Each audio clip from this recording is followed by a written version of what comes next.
আর এবার একটু আলিপুরদুয়ারের দিকে একটু নজর রাখতে হচ্ছে, কারণ আলিপুরদুয়ারে বেরপাড়ায় হাতি দেখতে গিয়ে বিপত্তি।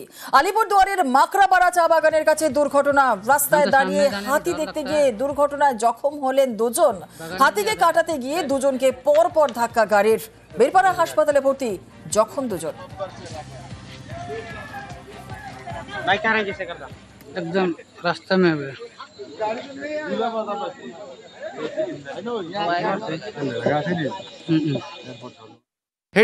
স্থানীয়দের অভিযোগ খারিজ পঞ্চায়েত প্রধানের এবং স্থানীয়দের একাংশের বিরুদ্ধে এই কাজে বাধার অভিযোগ। ঠিকাদারকে কাজে বাধার অভিযোগ পঞ্চায়েত প্রধানের।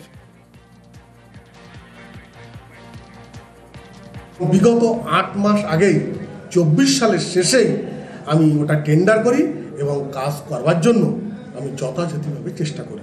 তার ওয়ার্ক অর্ডার আমার কাছে আছে, সমস্ত প্রসিডিওর কাগজপত্র সব কিছু আছে। থাকা সত্ত্বেও নিজেদের জায়গা বিদ্বন্দ্ব থাকার কারণের জন্য আমরা কাজটা করতে পারি না। আমি বহুবার চেষ্টা করেছিলাম, হেনস্থা করা যে পরিকল্পনা মারফিক একটাই কথা ইউজ করা হয়েছে, কাজ করা হয়নি এবং সেই টাকা প্রধান আত্মসাৎ করেছে।